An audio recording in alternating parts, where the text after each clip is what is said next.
Gold के इस chart को ध्यान से देखो। मार्केट ने 4 आवर की लिक्विडिटी स्वीप करने के बाद में एक स्ट्रॉन्ग बेरिश कैंडल दी है। इसका मतलब है अब यहाँ से ट्रेंड डाउनवर्ड शिफ्ट हो सकता है। नीचे एक एमएसएस पॉइंट है, उसके बाद मार्केट मूव करती है। मार्केट ने एमएसएस किया, हमने इस पूरे जोन में अपने पीओआईज मार्क करने शुरू किए। तो ये है हमारा आईएफवीजी और एफवीजी। पीओआई को टैप करने के बाद में मार्केट ने एक स्ट्रॉन्ग बेरिश कैंडल दी। ओटी लेवल के हिसाब से 0.705 से हमारा एक स्ट्रॉन्ग रिजेक्शन आया है, तो हमने यहाँ से एंट्री ले ली और हमारा एसएल था हाई के ऊपर। हमने इस पूरे डीलिंग रेंज का 50% अपना टेक प्रॉफिट मार्क किया और उसके बाद में मार्केट के आगे चलने का वेट किया। मार्केट कुछ देर तक हमारी डायरेक्शन में मूव हुई और उसके बाद में तुरंत हमारा स्टॉप लॉस हिट हो गया। अब आप इस सिनेरियो को देख के क्या सोचोगे? आप अपने बायस शिफ्ट कर दोगे? तो अब हमने अपना बायस बाइंग की ओर शिफ्ट कर लिया। तो अगर हम इसको बाइंग के पर्सपेक्टिव से देखते हैं तो ये हमारा लिक्विडिटी स्वीप है और ये हमारा लास्ट पीओआई है जिस पे मार्केट आएगा तो हमें रिएक्ट करना है। मार्केट ने हमारे पीओआई को टैप किया और हमने यहाँ से फिर से एंट्री बनाई और हमारा टारगेट था ये ऊपर के इक्वल हाइज। मार्केट हमारी डायरेक्शन में मूव हुआ और तुरंत हमारा स्टॉप लॉस हिट हो गया। मैंने इन दोनों एग्जाम्पल्स में कुछ भी ऐसा नहीं कहा है या कुछ भी ऐसा नहीं बताया है जो आप लाइव मार्केट में नहीं करते हो। और अगर आपके साथ भी यही हो रहा है तो आप अकेले नहीं हैं। मैंने भी कई साल तक ऐसे ही लिक्विडिटी स्वीप और टारगेट्स मार्क किए हैं और मेरे मल्टीपल स्टॉप लॉस हिट हुए हैं, जिसकी वजह से मैं कई प्रॉफर्म अकाउंट ब्लो कर चुका हूँ। और इसका सिर्फ एक ही प्रॉब्लम था, जो थी बायस। आज मैं आपको स्टेप बाय स्टेप डिटेल में एक कंप्लीट फ्रेमवर्क सिखाऊंगा जिसमें थ्योरी के साथ साथ बहुत सारे प्रैक्टिकल एग्जाम्पल्स भी हैं।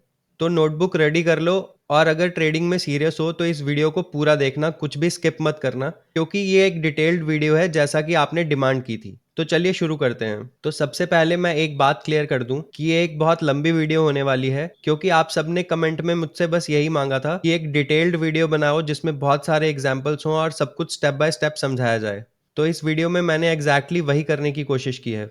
इस वीडियो में आप सीखोगे बायस क्या होता है, मार्केट किन 4 सिनेरियोज पे मूव करता है और हमारे लिए क्या बेस्ट है, हायर टाइम फ्रेम से लोअर टाइम फ्रेम का कंप्लीट ब्रिज, एंट्री कंफर्मेशन का 3 step formula, detailed chart examples, trading में सेशन टाइमिंग्स का क्या रोल है, कब बायस इनवैलिड हो जाता है, और कुछ बातें साइकोलॉजी और डिसिप्लिन पे करेंगे ताकि आप कंसिस्टेंटली प्रॉफिटेबल हो सकें। तो मैं चाहता हूं कि आप फोकस मोड में आ जाओ। मैंने डिस्क्रिप्शन में इसके टाइम स्टैम्प भी दे दिए हैं। अगर कोई स्पेसिफिक पार्ट देखना चाहते हो तो डायरेक्टली वहां जंप कर सकते हो, लेकिन मेरी सजेशन बस यही रहेगी कि अगर पहली बार देख रहे हो तो पूरा सीक्वेंस में देखना, आपको ट्रेडिंग का पूरा फ्लो समझ में आएगा। तो शुरू करते हैं फ्रॉम द वेरी बेसिक्स। तो सबसे पहले समझते हैं बायस क्या होता है। सिंपल शब्दों में बोलूं तो बायस मार्केट का अगला मिशन होता है। प्राइस हमेशा एक जगह से दूसरी जगह मूव करता है, या तो वो किसी लिक्विडिटी से पॉइंट ऑफ इंटरेस्ट की ओर मूव करता है और या फिर किसी पॉइंट ऑफ इंटरेस्ट से लिक्विडिटी की ओर।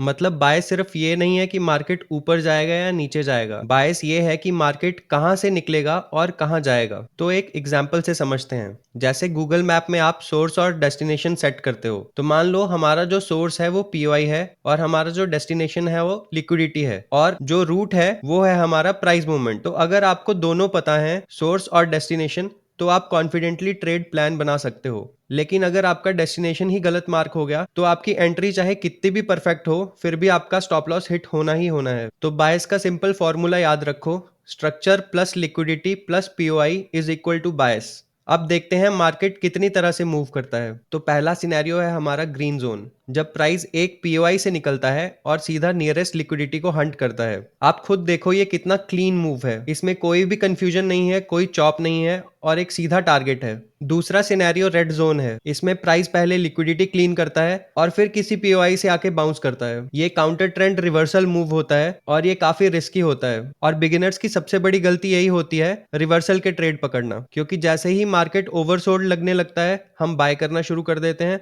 और जब मार्केट ओवरबोट लगने लगता है तो हम वहां से सेल करने की कोशिश करने लगते हैं। तो मैं आपको यही सजेस्ट करूंगा कि जब तक आप ट्रेडिंग में एक्सपर्ट ना हो जाओ, काउंटर ट्रेंड ट्रेड हमेशा अवॉइड करो। काउंटर ट्रेंड ट्रेड हमेशा अवॉइड करो क्योंकि ये बहुत रिस्की होते हैं। तीसरा सिनेरियो होता है पीओआई टू पीओआई मूव करना, एक बड़ा रेंज ऑफ कंसोलिडेशन। इसको हम येलो जोन मार्क कर सकते हैं। जब मार्केट एक बड़े कंसोलिडेशन में अटका हुआ होता है तो वो सिर्फ पीओआई टू पीओआई बाउंस करता रहता है। यहाँ बायस अनक्लियर हो जाते हैं और डायरेक्शन का पता नहीं चलता। तो हमें इस टाइम पे भी ट्रेडिंग को अवॉइड करना चाहिए, क्योंकि ऐसी रेंज में कोई भी डायरेक्शन क्लियर नहीं होती। तो रूल यही कहता है कि कंसोलिडेशन में ट्रेड को अवॉइड करो और रेंज के ब्रेकआउट होने का इंतजार करो।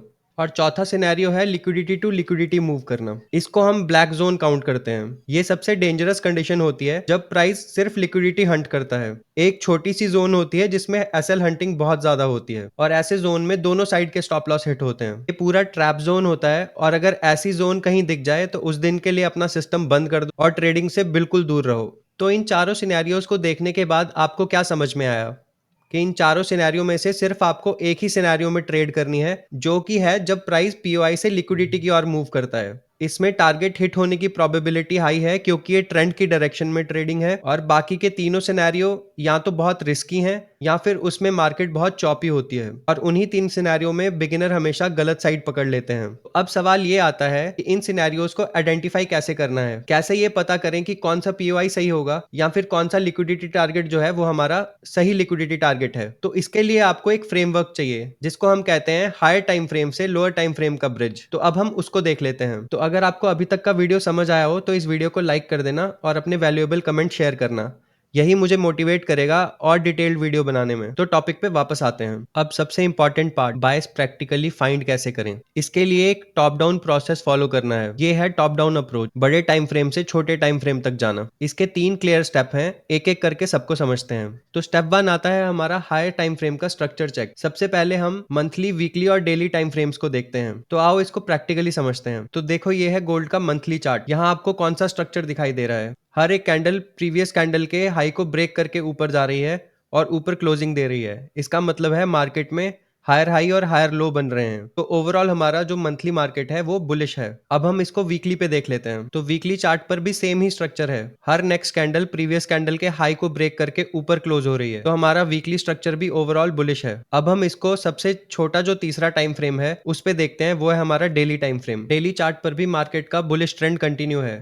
मार्केट अपने सारे पीओआईज को रिस्पेक्ट करता हुआ ऊपर की ओर बढ़ रहा है और साथ में मार्केट हर स्विंग का हाई ब्रेक करके ऊपर क्लोजिंग दे रहा है। इस चार्ट में हमारे मंथली, वीकली और डेली तीनों ने एक ही बात बोली है कि मार्केट बुलिश है। तो हमारा बिग पिक्चर क्या है कि अब हमको नियरेस्ट लिक्विडिटी फाइंड करनी है। तो अगर अब हम इस डेली चार्ट को जूम करके देखें तो इस पीओआई को हिट करने के बाद में हमारी नियरेस्ट जो लिक्विडिटी बनती है वो बनती है ये हाई। तो यही होगा हमारा बायस का अगला टारगेट। स्मार्ट मनी हमेशा नियरेस्ट लिक्विडिटी को सबसे पहले टारगेट करती है अनलेस एंड अनटिल कोई बड़ा इनवैलिडेशन ना आए। तो स्टेप नंबर 1 में हमने मंथली, वीकली और डेली चार्ट देखा। स्टेप नंबर 2 में हमने डेली चार्ट ही देखा। अब हम इसके बाद शिफ्ट करेंगे छोटे टाइम फ्रेम्स में। तो इसके बाद आता है हमारा फाइनल स्टेप, एग्जीक्यूशन जोन को फाइंड करना। यहाँ हम पीओआई देखेंगे और फिर उसका कॉन्फ्लुएंस देखेंगे कि वो कैसे हमारी लिक्विडिटी टारगेट की ओर हमें लेके जा सकता है। तो इस चार्ट में अब हमको ये देखना था कि कौन सा पीओआई हमको इस लिक्विडिटी की ओर लेके जा सकता था। अब अगर हम इस चार्ट को ध्यान से देखें तो मार्केट ने ऊपर मूव किया। स्मार्ट मनी ने यहां से एक स्ट्रॉन्ग बेरिश कैंडल दिया और सारे रिटेलर्स को सेलर बनाया। उसके बाद में अगर हम इस जोन को देखें तो ये 1 डे का फेयर वैल्यू गैप है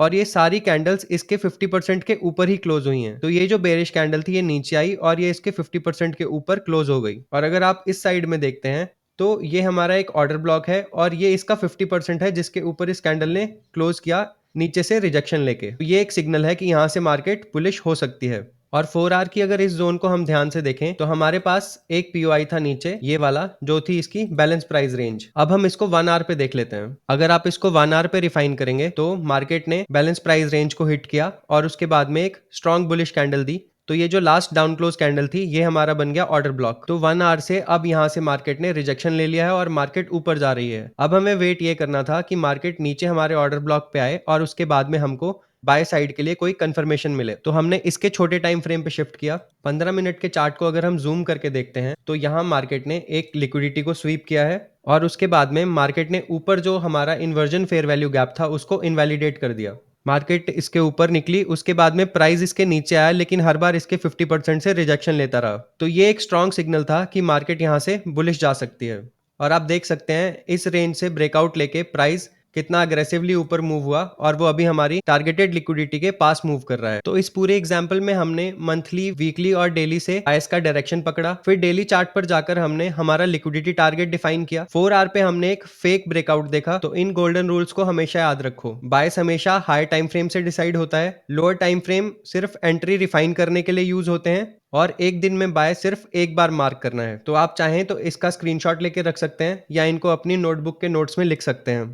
तो इसका मतलब ये है कि अगर डेली बुलिश है तो आप 1 आवर या 15 मिनट में बेरिश ऑर्डर ब्लॉक ट्रेड नहीं करोगे। बिग पिक्चर के अगेंस्ट कभी भी ट्रेड मत लो। हर घंटे बायस फ्लिप करने वाले ट्रेडर कभी कंसिस्टेंटली प्रॉफिटेबल नहीं बनते। एक बायस मार्क करके उसी के ऊपर स्टिक रहना ही डिसिप्लिन है। तो अब हम देखते हैं एंट्री करने का एग्जैक्ट फॉर्मूला। अब हमको बायस भी मिल गया हायर टाइम फ्रेम से, टारगेट भी मिल गया, लिक्विडिटी पूल और एग्जीक्यूशन जोन भी मिल गया पीओआई। लेकिन एंट्री एग्जैक्टली कहाँ लेनी है? सिर्फ हायर टाइम फ्रेम के बायस को मार्क करने से काम नहीं चलेगा, लोअर टाइम फ्रेम पे भी कंफर्मेशन लेना पड़ेगा। इसके लिए 3 स्टेप का फ्रेमवर्क है। अगर ये तीनों स्टेप अलाइन हो गए तो जो एंट्री है वो हाई प्रोबेबिलिटी हो जाती है। ये 3 स्टेप है market structure shift, displacement candle और पीओआई। तो अब मैं आपको इसके पीछे का माइंडसेट बताऊंगा। मान लो ये एक फुटबॉल ग्राउंड है और ये 2 बच्चे हैं। ये एक छोटा बच्चा है और ये एक बड़ा बच्चा है। अब इन दोनों ने यहाँ से अपनी फुल पावर के साथ में फुटबॉल को किक किया, तो फुटबॉल कहाँ तक जाएगा? छोटे बच्चे का फुटबॉल अगर यहाँ तक गया है तो बड़े बच्चे का किक किया हुआ फुटबॉल ज्यादा दूर तक जाएगा। अब इसका हमारे इस कॉन्टेक्स्ट के साथ में क्या लिंक है वो मैं अभी समझाता हूँ। हमारे साथ प्रॉब्लम क्या है, हम किसी भी पीओआई से जो डिस्प्लेसमेंट देखते हैं वो हम उस टाइम फ्रेम के ऊपर नहीं देखते, हम उससे छोटे टाइम फ्रेम पे जाके देखते हैं। अगर ये 4 आवर्स का पीओआई टैप हुआ है और यहाँ से 4 आवर्स ने डिस्प्लेसमेंट दी है तो उसकी डिस्प्लेसमेंट 4 आवर्स के हिसाब से होगी। हमारा प्रॉब्लम क्या है, हम इस पीओआई के आने के बाद फटाफट छोटे टाइम फ्रेम पे शिफ्ट होते हैं और यहाँ से डिस्प्लेसमेंट देखना शुरू कर देते हैं। और उसका नतीजा क्या होता है, मार्केट हमारा स्टॉप लॉस हिट करता है फिर ऊपर जाता है। अब इसमें प्रॉब्लम कहाँ आती है कि अगर हमने बड़े टाइम फ्रेम के पीओआई पे लिक्विडिटी मार्क की है, जैसे ये बड़े टाइम फ्रेम का पीओआई है, अब इस पीओआई पे जब मार्केट आएगी तो मार्केट यहाँ पे आने के बाद में यहाँ पे भी एक छोटा लिक्विडिटी स्वीप करेगी। यहाँ पे एक छोटा लिक्विडिटी स्वीप होगा, उसके ऊपर जब मार्केट डिस्प्लेसमेंट देगी और फिर पीओआई को टैप करेगी तो मार्केट ऊपर जाएगी। वो जो पीओआई है वो इस लेग में चाहिए हमको, वो पीओआई इस लेग का कोई पीओआई होना चाहिए जिसको मार्केट टैप करे और फिर ऊपर निकल जाए। अब मैं आपको ये चार्ट पे समझाता हूँ। अभी मैं आपको गोल्ड के इसी ट्रेड पे पूरा सिनेरियो समझाता हूँ जिसको हमने थोड़ी देर पहले डिस्कस किया था। तो अब अगर हम 15 मिनट पे जाके देखते हैं तो आप मुझे कहेंगे कि मैंने यहाँ से एंट्री लेने के लिए बोला था बट यहाँ पे तो कोई पीओआई था ही नहीं जिसको हिट करके मार्केट ऊपर गई है। अगर आप इस पूरी लेग को देखोगे तो यहाँ एक बड़े टाइम फ्रेम का एफवीजी था जिसको मार्केट ने इनवैलिडेट कर दिया और उसके ऊपर क्लोजिंग दे दी। इसका मतलब क्या है कि मार्केट अब इस पीओआई को रिस्पेक्ट नहीं कर रही है। और उसके नीचे हमारा कॉन्फ्लुएंस क्या है, 1 आवर का फेयर वैल्यू गैप और उसके नीचे 4 आवर की बैलेंस प्राइस रेंज और उसके ऊपर 15 मिनट पे ये इनवैलिडेशन। और अगर हम इस लेग को पूरा ओटी लेवल पे मार्क करेंगे तो आप देखेंगे कि ये ओटी लेवल पे भी आ रहा है। ये एग्जैक्टली हमारे ओटी लेवल से वापस निकला। जब भी हम रेंज मार्क करते हैं तो हम विक टू विक मार्क करते हैं, लेकिन जब हम एंट्री के लिए ओटी लेवल मार्क करते हैं तो हम body to body level mark करते हैं। तो अगर हम यहाँ से यहाँ तक लेवल मार्क करें तो 0.705 से ही हमारा ट्रेड वापस निकला है। ये जो आईएफवीजी था ये एडिशनल कॉन्फर्मेशन था कि अब ट्रेड यहाँ से वापस नहीं आएगा। और अगर आप छोटे टाइम फ्रेम पर जाकर देखोगे तो ये हमारा लिक्विडिटी स्वीप भी हुआ है और उसके ऊपर ये हमारा एमएसएस भी हुआ है। और छोटे टाइम फ्रेम में अगर आप देखोगे तो ये हमारा एक पीओआई था जो अभी तक अनटैप्ड था, इसको टैप करके मार्केट ऊपर निकल गई है। सिंपल सा दिखने वाला लाइन डायग्राम का एमएसएस रियलिटी में ऐसा नहीं होता है। रियलिटी में आपको अपने माइंड के हिसाब से देखकर उसे चलना है और आपको पता करना पड़ेगा कि मार्केट कहाँ डिस्प्लेसमेंट लेगी, किस पीओआई से वापस निकलेगी। तो ये जो लाइन डायग्राम है अगर आप इसको यहाँ पर देखते हैं तो ये सेम सिनेरियो है। मार्केट नीचे आया, हाई टाइम फ्रेम के पीओआई को टैप किया, लिक्विडिटी स्वीप की, वहां से डिस्प्लेसमेंट दी, डिस्प्लेसमेंट के बाद पीओआई पे वापस आया, वापस जाने के बाद यहाँ से हमने एंट्री को कंफर्म किया कि मार्केट अब वापस नहीं आएगा और यहाँ से हमने एंट्री ली और हम अपने लिक्विडिटी टारगेट की ओर जा रहे हैं। अब ये थी 5 मिनट की डिस्प्लेसमेंट। अगर हम इसी डिस्प्लेसमेंट को 4 घंटे के टाइम फ्रेम पे देखेंगे तो हम कैसे देखेंगे? अब हम 4 आवर के टाइम फ्रेम पे वापस आते हैं। अब आपको इस चार्ट पे क्या दिखाई दे रहा है? ये 4 आवर का चार्ट है जो अभी हमने डिस्कस किया था। ये है हमारा लास्ट पीओआई जहां से मार्केट ने टैप किया और इस लिक्विडिटी को लिया।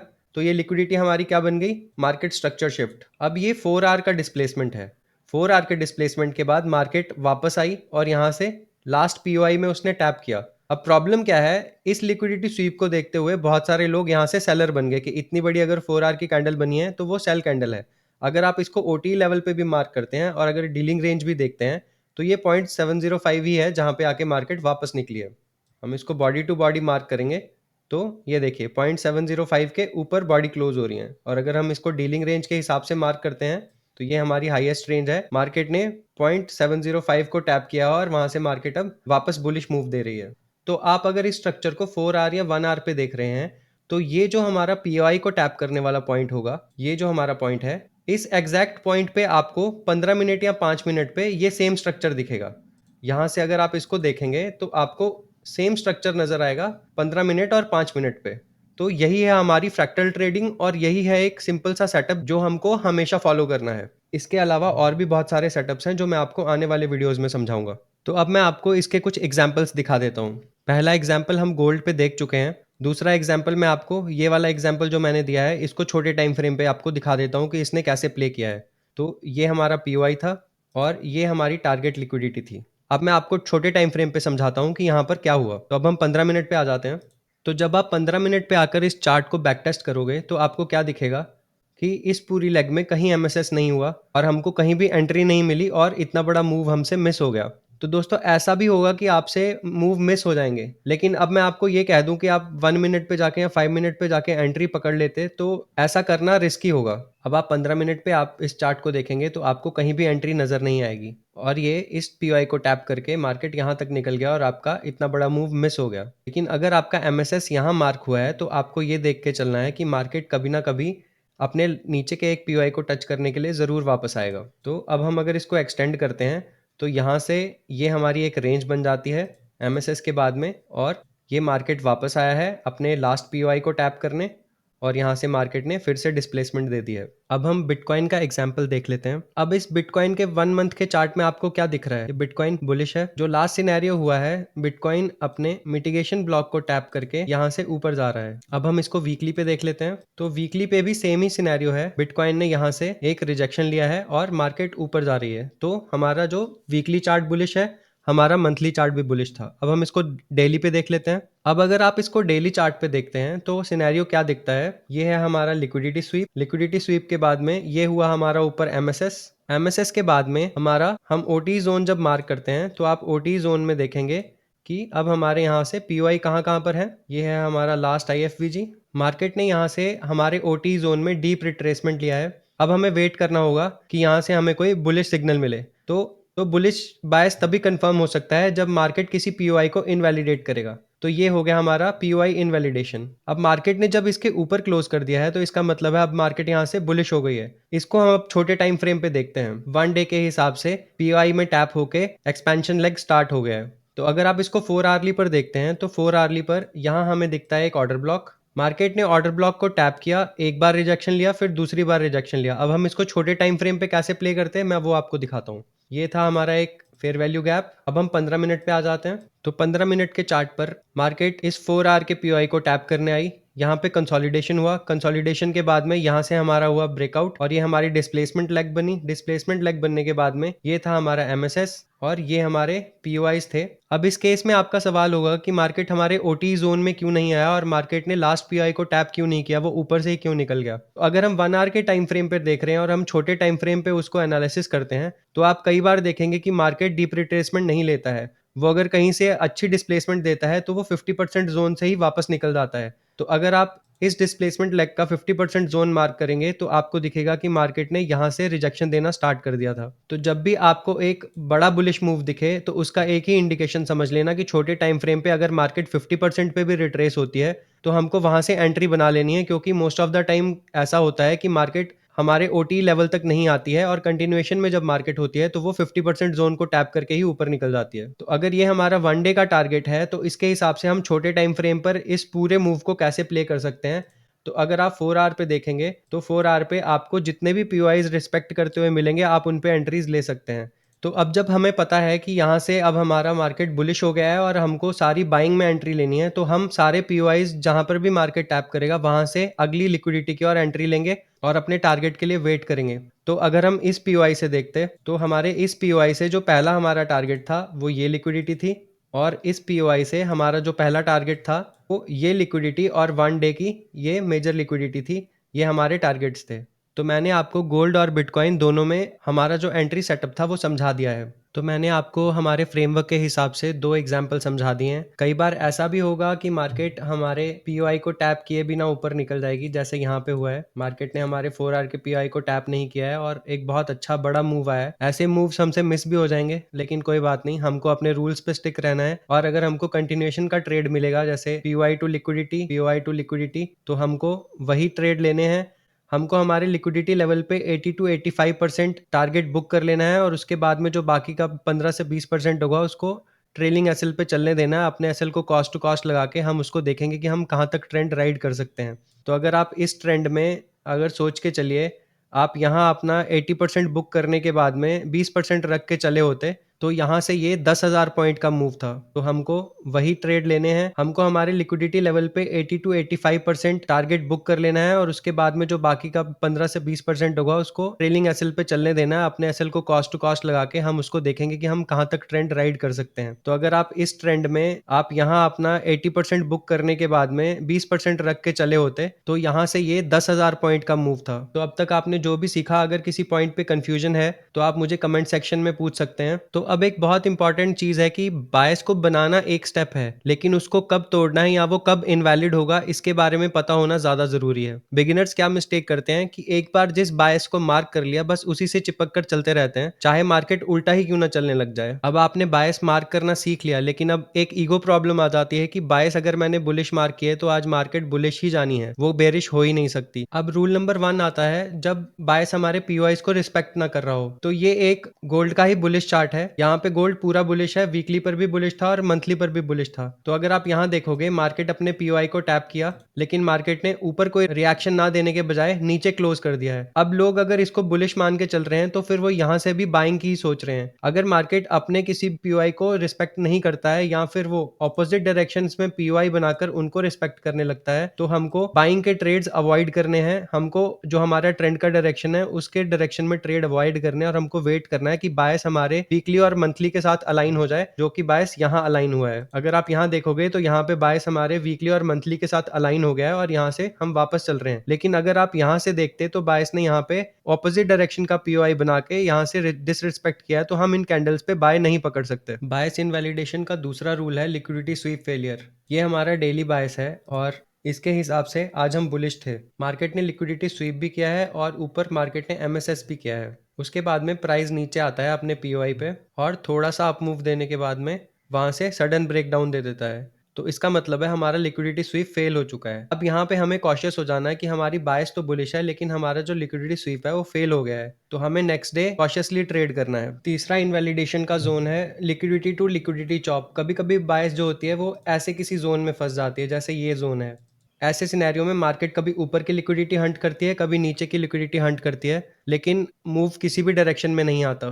जब हमारा ऐसा रेंज बन जाता है तो इसमें कोई भी बायस काम नहीं करती। तो इस रूल को हमेशा याद रखो कि लिक्विडिटी टू लिक्विडिटी अगर चॉप होता हुआ दिखे, बार बार दोनों साइड की लिक्विडिटी हंट होती हुई दिखे, ब्रेकआउट होने का वेट करो। तो ये था बायस इनवैलिडेशन का रोड मैप। अगर रास्ते में बड़ा डाइवर्जन मिल जाए तो रोड मैप के हिसाब से अपने आप को अपडेट कर लो। ट्रेडिंग में अपने बायस को होल्ड करो, लेकिन अगर कोई बड़ी इनवैलिडेशन दिख जा रही है तो सेम टाइम अपना बायस एडजस्ट करो या फिर अपने बायस को अलाइन होने का वेट करो। अब एक और पावरफुल फिल्टर जो आपके बायस को बहुत स्ट्रांग बना देगा वो है सेशन टाइमिंग। मार्केट हर सेशन में अलग तरीके से बिहेव करता है। अगर आपको ये साइकिल समझ आ गई तो आप प्रिडिक्ट कर पाओगे कि बायस किस वक्त ज्यादा काम करेगा। फॉरेक्स मार्केट में 3 मेन सेशन होते हैं, एशियन, लंदन एंड न्यूयॉर्क। हर एक सेशन का अपना रोल होता है। आप इन सेशंस को बहुत इजीली अपने चार्ट पे लगा सकते हैं। अगर आप देखेंगे तो ये लक्स एल्गो सेशंस इंडिकेटर है। इसमें अगर आप जाएंगे तो आप टाइमिंग्स अपने हिसाब से सेट कर लेना। अगर आपका चार्ट यूटीसी -4 पे है तो उसके हिसाब से न्यूयॉर्क सुबह 8 बजे से शाम 5 बजे तक रहेगा, लंदन सुबह 3 बजे से दोपहर 12 बजे तक रहेगा और एशिया रात 8 बजे से सुबह 5 बजे तक रहेगा। आप चाहें तो इसका स्क्रीनशॉट लेके अपने चार्ट पे इस इंडिकेटर को अप्लाई कर सकते हैं। तो अब हम आ जाते हैं अपने पहले सेशन पे।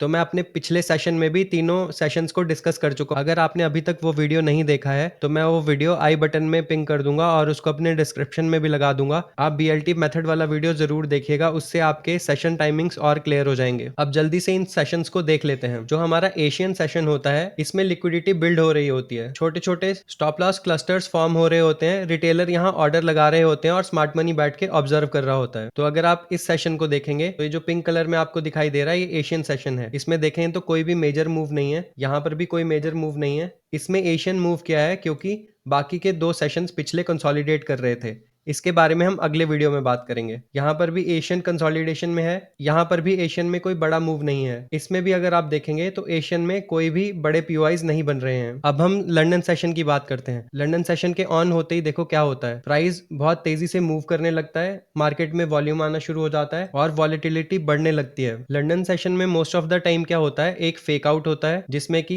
एशियन सेशन की लिक्विडिटी ली जाती है और उसके बाद ऑपोजिट डायरेक्शन में बड़े बड़े मूव आते हैं और इसमें सारे रिटेलर जो अपना ऑर्डर लगा के बैठे होते हैं उनके स्टॉप लॉस हंट हो जाते हैं। सबसे ज्यादा smart money trap London session में ही बनते हैं। तीसरा हमारा जो सेशन होता है वो होता है न्यूयॉर्क सेशन। ये सेशन पहले 3 घंटे लंदन के साथ में ओवरलैप करता है और जब ये ओवरलैप करता है यही वो 3 घंटे हैं जिसके अंदर आप मार्केट में सबसे ज्यादा वॉल्यूम देखेंगे। न्यूयॉर्क सेशन में दो ही चीजें होती हैं, या तो अगर लंदन में प्रॉपर स्ट्रॉन्ग मूव आया है और प्रॉपर डिस्प्लेसमेंट थी, वॉल्यूम भी था, तो न्यूयॉर्क जो है वो लंदन की डायरेक्शन में ही मूव करता है। लेकिन अगर लंदन में कोई ओवर एक्सटेंडेड मूव बनता है तो न्यूयॉर्क सेशन में उसका रिवर्सल आ जाता है। अगर आप इन सेशन इंडिकेटर्स को एक बार ऑन करके देखेंगे तो आपको खुद ये पूरा सेशन में कैसे प्राइस ने प्ले किया है ये समझ में आएगा। हम लोग गलती क्या करते हैं, हम ओनली किल जोन्स मार्क करके रखते हैं। किल जोन्स जो है वो आईसीटी की तरफ से वो टाइम फ्रेम्स हैं जिनमें प्राइस सबसे ज्यादा मूव करता है और जिनमें हमको एंट्रीज मिलती हैं। लेकिन अगर हमको फॉरेक्स को समझना है तो हमें तीनों सेशंस को समझना पड़ेगा कि पूरे सेशन के अंदर मार्केट में प्राइस कैसे मूव करता है, जब सेशन ओवरलैप होते हैं तब प्राइस कैसे मूव करता है, और उन सेशंस के अंदर जब हम किल जोन्स को ऑन करके देखेंगे तो हमें और ज्यादा कंफर्मेशन मिलेगी कि प्राइस कैसे मूव करता है।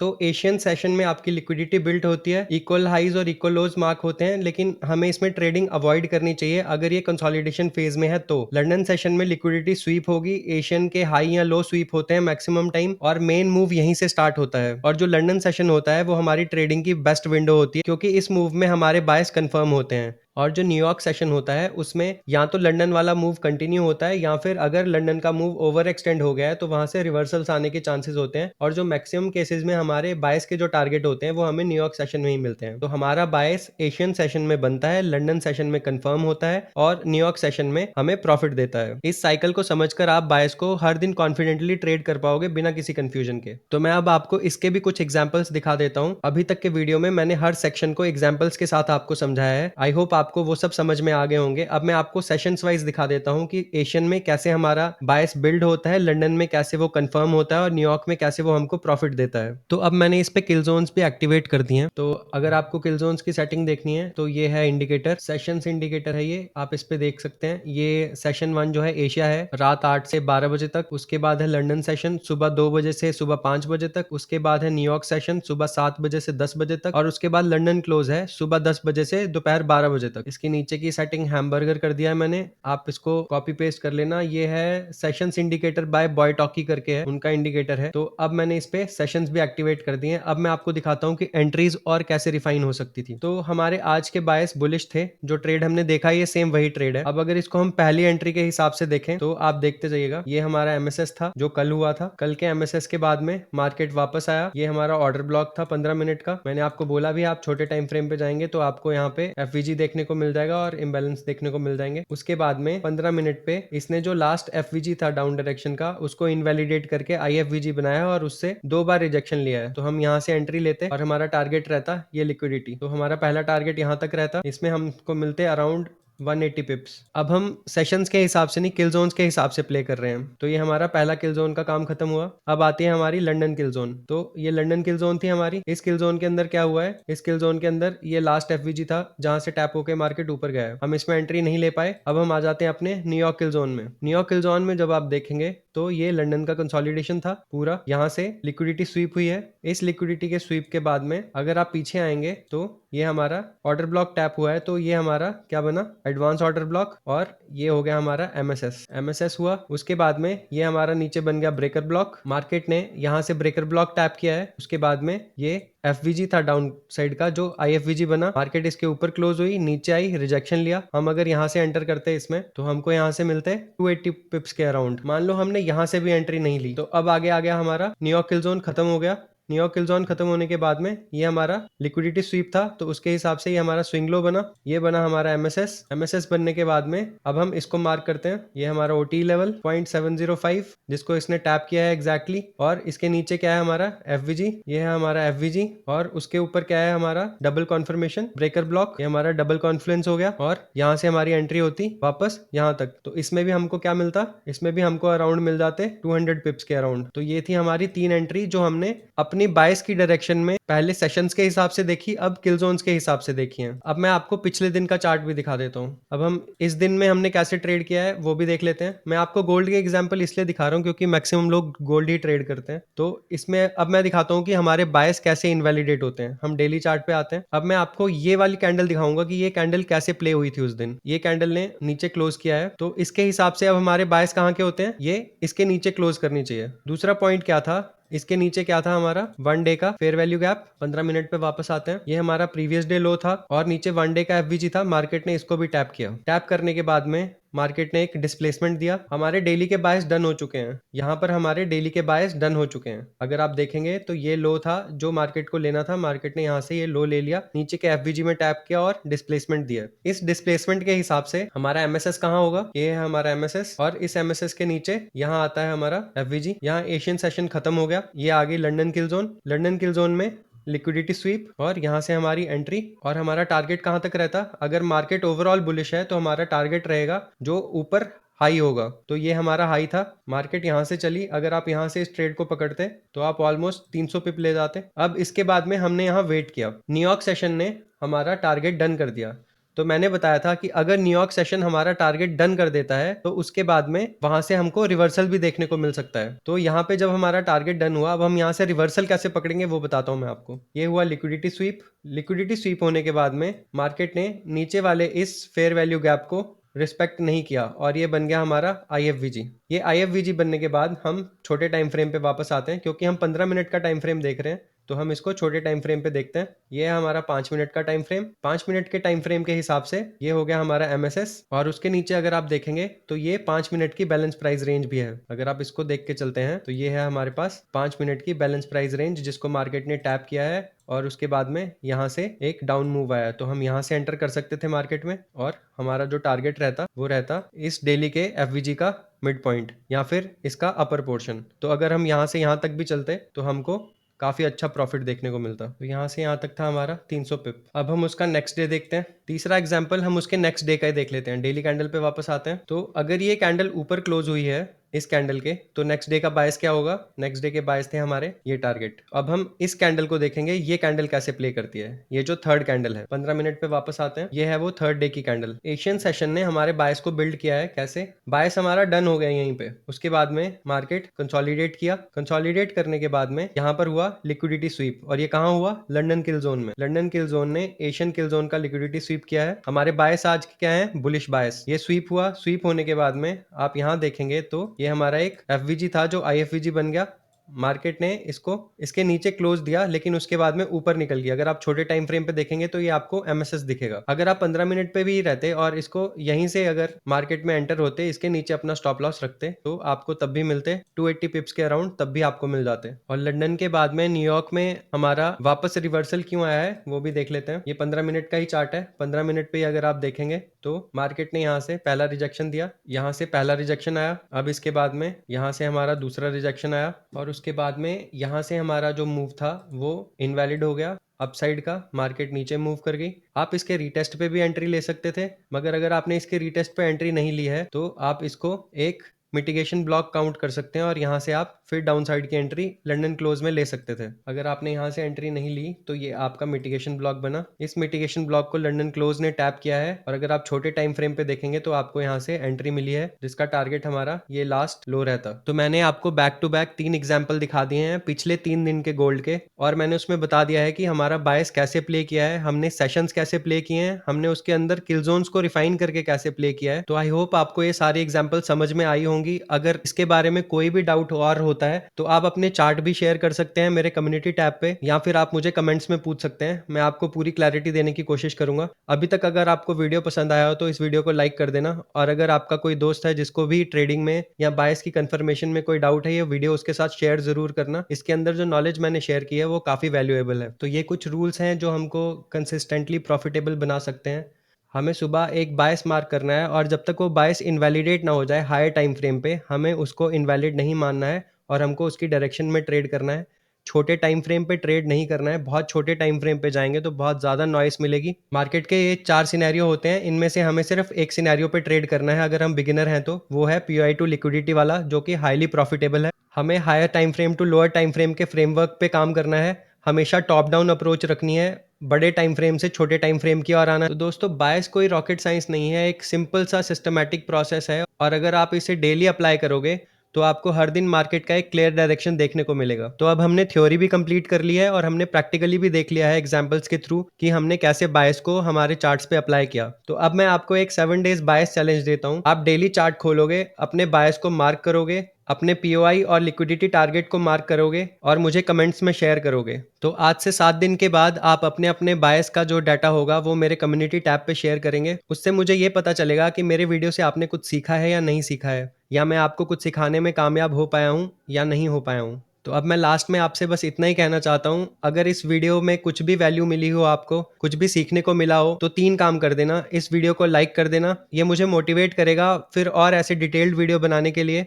दूसरा काम, इस वीडियो को अपने दोस्तों के साथ शेयर कर देना, उनकी बहुत हेल्प हो जाएगी अगर वो भी अभी तक बायस को ढंग से समझ नहीं पाए हैं तो। और इस चैनल को सब्सक्राइब कर देना और बेल आइकन को प्रेस कर लेना, ताकि ऐसे ही वीडियो जब भी मैं नेक्स्ट टाइम पोस्ट करूं तो आपको सबसे पहले मिले। आप किसी और टॉपिक पे अगर वीडियो चाहते हैं तो मुझे कमेंट सेक्शन में ज़रूर बताइएगा। तब तक keep learning, keep growing, happy trading दोस्तों।